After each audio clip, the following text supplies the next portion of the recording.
Today is the first Sunday in the season of Lent. And it's a good time for us to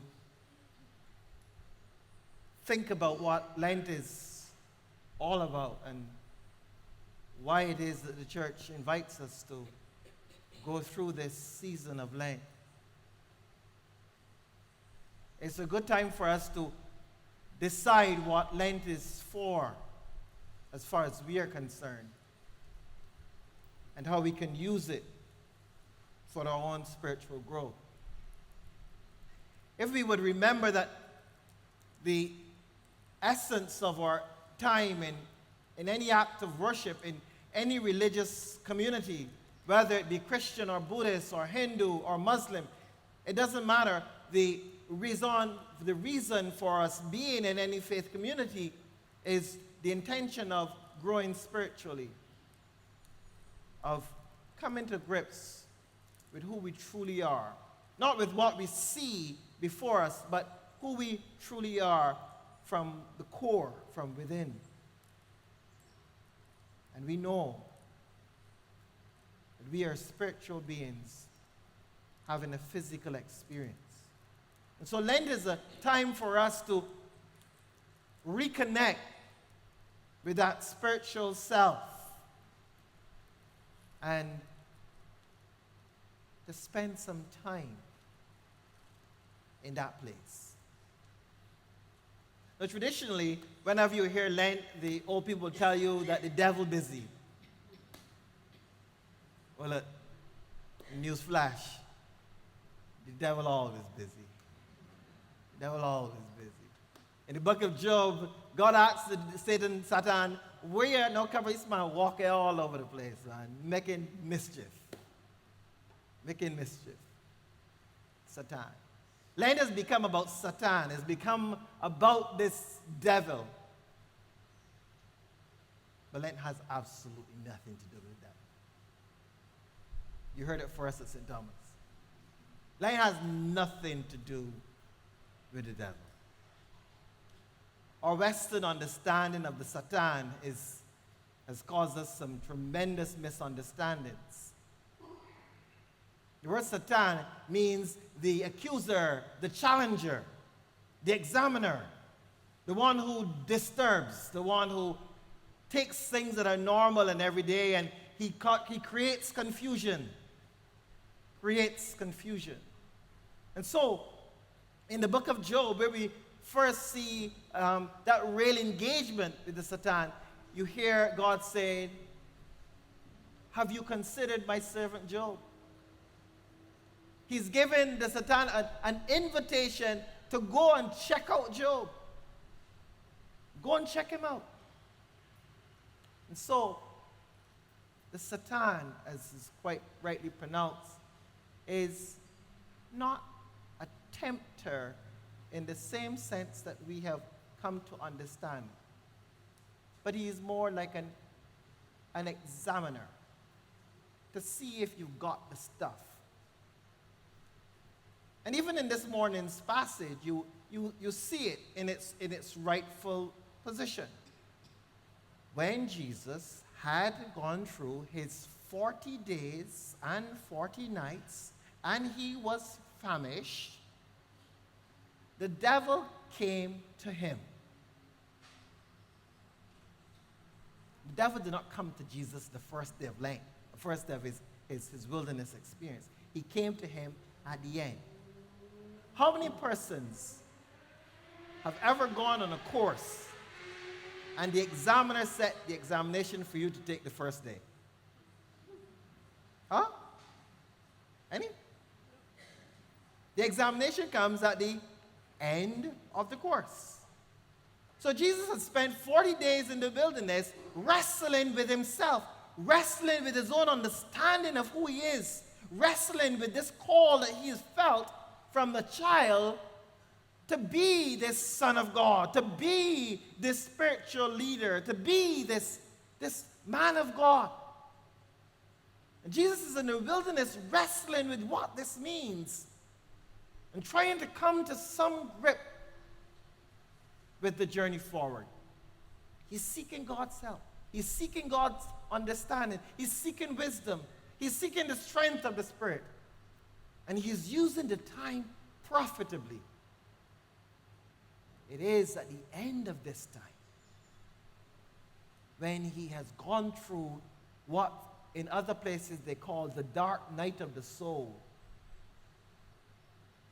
that the Satan comes and sees what is he made of. And Jesus, because he had used the time well, is able, like any good student who have not waited until the last night before the examination to read all the books, but who has spent the time wisely and worked hard consistently, dismiss every question, dismiss every challenge. And the Word of God says, and the devil left him until another time. And the hosts of God gathered in celebration around it. A job well done. So, you and I, as we come to Lent this year, it is that we're being called to. We're being called to spend some time with God. We're being called to take time out to engage, to allow God to speak with us. It is a time when the church invites its members to come away from the busyness of life and to be still. And this stillness is not about sleep. It's not about tiredness. This stillness is an invitation for us to come inside. To come inside. And to find out, who am I? Who am I in God? We live in a world that is extremely filled with activity. And if you're not actively involved in stuff, people think you're wasting time. So that when they see priests, they normally think that priests only work 1 day a week.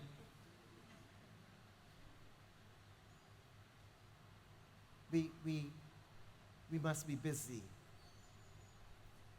And because of this busyness, it means that we oftentimes do not have the time for what is really important in this world.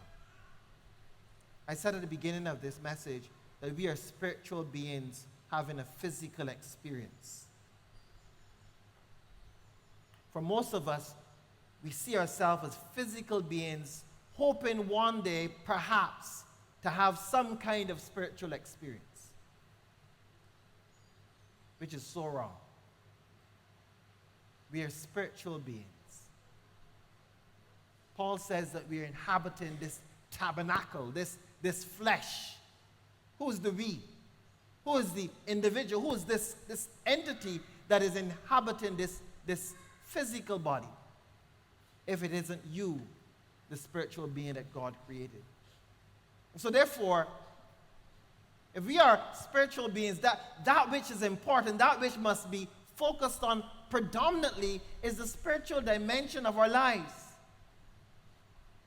And Lent invites us to remember this, year after year, to remember this, to remember this, to remember this, until it comes a point in our journey where we are so accustomed to seeing ourselves from that place that we see the things that we do in the world as excursions out into life to come back to where we belong.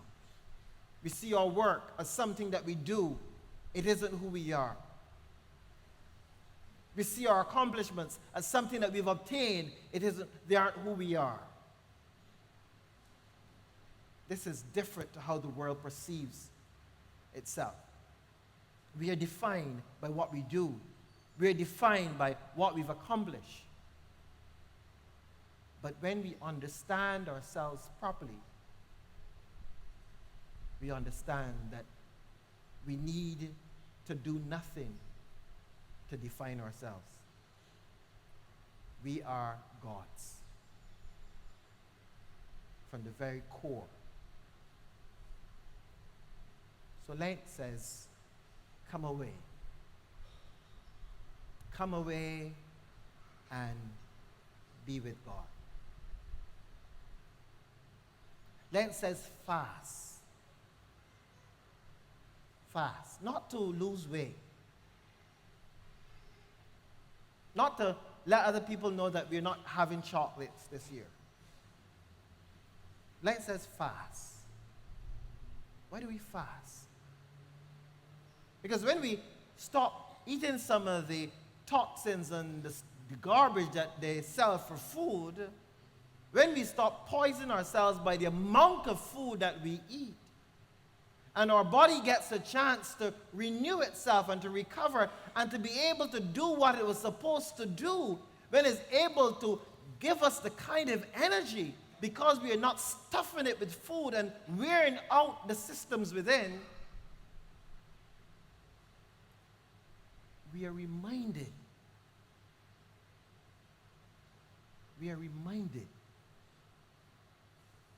of our need to purify our hearts. This external activity drives us inside. In fact, there's a sense in which all of our activity in life is intended to drive us inside. Because we can easily see that which is on the outside. But everything on the outside is a message to that which is in the inside. When we face challenges of health, challenges of life on the outside, they're intended to drive us inside. To draw on that which is within us. But because we don't know that self that is within, when the challenges of life come, we crumble under the challenges of life. When we hear news that we have some ailment or some disease, we become morbid because we don't know that power that is within ourselves. What Lent says is, Lent says, come and learn who that is. Come and spend time. Jesus' time in the wilderness gave him no choice but to go inside and to discover the power that he was. To discover the self that God had created him to be. And it's the same for you and for me. Lent is not about Jesus, it's not about Satan. It's about you and it's about me. Learning about ourselves. Learning about the gift that God has bestowed upon us in the power of God's Spirit. And giving us the opportunity to practice intentionally. So the church invites us to come away from the extra activity. The church invites us to do only what is necessary. We have to work 8 hours a day. Yes, work 8 hours a day. Do your work. But cut back on some of the other stuff that clutters your world. And use that time to be still. To be in your own wilderness. Create your own wilderness space. And go there. And learn about yourself in God. That's what Lent is for. It's not about purple or chocolates or any of that sort of thing. It's about you and me learning who we are so that at the end of Lent, we are stronger. We can face the wiles of Satan. We can face the accuser. We can face the challenges of life because we have taken time to build ourselves, to build the foundation. And because we have spent that time in Lent building the foundation, it means that coming out of Lent, we are stronger, and year by year, we become stronger and more aware of the spiritual power that we are. year by year, we come to a greater awareness of who I am in God. And that's the reason for this. Not just something we do. It is building and growing. It is like entering college or entering high school, and every year we take a new examination and we hopefully go to a higher grade. That's what the spiritual life is all about. Going to a higher grade. Not doing the same thing I did last year. Not coming to church on Christmas morning so I can hear this one hymn that I love so dearly.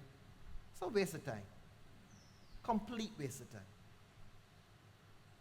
We've made the external stuff the importance. We've made all the external trappings of religion the important thing, and we have missed the point of our religion. Our religion is nothing but a container to assist us in our spiritual growth. Our religion is for ourselves. We are not for our religion. Jesus said himself to the people. He says the Sabbath was made for you, not you for the Sabbath. The Sabbath is intended to help you to grow, not for you to just observe rules. So we must be mindful that we don't get so full of religion that there's no spiritual growth. We saw it in Jesus, whose spiritual focus was of more importance than his membership within Judaism and his observance of the Jewish rules and regulations. He tried to help people understand that that institution is to serve you. It is to help you to go to where you need to be.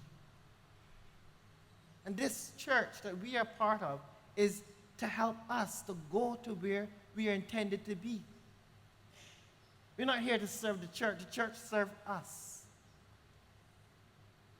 And if year by year you find yourself in the same place, you find your hearts in the same place, you find the animosity, the things that weigh you down, continue to weigh you down, then you're not growing spiritually and you're wasting your time in that church. Get out. Find someplace else. Even if it's here, find someplace else.